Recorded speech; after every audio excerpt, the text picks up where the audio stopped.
Lanjut ya, kalian udah nonton video sebelumnya ya. Jadi kalau yang misalkan kalian yang nonton video ini belum paham, bisa lihat di akunku yang lain, bisa di scroll aja nanti. Pokoknya yang cerita tentang pertama kali naik pesawat itu bisa ditonton dari bagian situ kayak gitu. Jadi aku mau ceritanya adalah kalau mungkin nggak pernah ikut itu dan nggak diajakin ke mall tuh pertama kalinya zaman dulu kayak gitu kan, itu mungkin aku bakalan gaptek banget dan nggak berani kemana-mana ya. Kalau misalkan nggak pas masa kuliah itu benar-benar aku tuh diajakin ke sana sini kayak gitu. Jadi jam dulu kayak sebagai anak yang tinggal di Pacitan itu kan, gimana ya, kalau mau ke pusat perbelanjaan yang gede kayak gitu kan ya udah kita harus ke kota besar kayak di Solo, Jogja, Malang dan sebagainya kayak gitu. Di tempatku ya udah supermarket itu yang paling gede kayaknya Enggal sini, sama di Alus itu ya udah supermarket biasa kayak gitu. Ya di tempat yang baru aku datang itu juga kurang lebih sama kayak gitu. Cuman yang sampai ada eskalator atau liftnya itu ya pas aku ke apa merantau itu, pas pertama kalinya itu.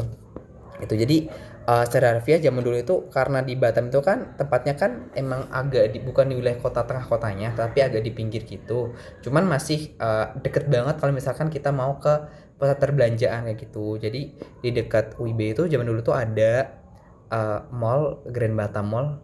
Ya pokoknya itu di wilayah situ, pokoknya di wilayah itu. Dan karena itu pertama kalinya ya kan, ya udah aku pas masa itu kan orang-orang itu ya di sana itu kan kalau misalnya beli apa-apa kayak beli keperluan kayak gitu kan ke situ kayak gitu kan, sebelum tahu ada pasar tradisionalnya yang agak sedikit lebih jauh dibandingin situ kayak gitu.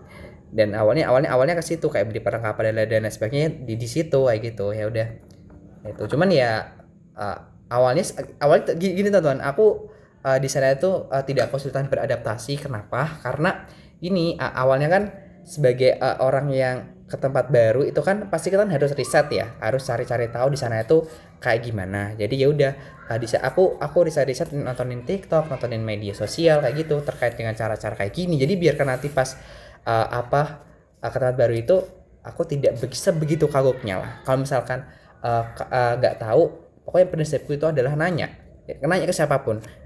Pokoknya ya udah, karena aku nggak bisa, aku bakalan bertanya ke orang terdekatku yang tidak dikenal. Yang penting aku tidak tersesat dan tidak hilang kayak gitu. Ya, dan dari situ aku merasakan berkali-kali ke mall ya kan, nonton kayak gitu, dan mulai berani sendiri kemana-mana. Ya awalnya dari itu, kalau misalkan tidak itu aku tidak bakalan tahu. Zaman dulu tuh partner yang sering ngajakin aku itu adalah si Agus, Supu, terus Irsyad dan teman-teman yang lain. Pokoknya tidak semuanya akrab ya, maksudnya tidak yang begitu akrab banget atau enggak, cuman ke beberapa aja yang tetanggaan kamar kayak gitu, sebelahan kamarnya itu lumayan akrab kayak gitu itu. Dan ya dari situ akhirnya tahu dan berkali-kali nyobain itu dan sudah tidak kagok. Dan untuk kali keduanya pas ke Banjarmasin maupun ke Solo lagi sendiri, aku sudah tahu kalau misalnya itu kayak gini. Dan mungkin itu. Terima kasih.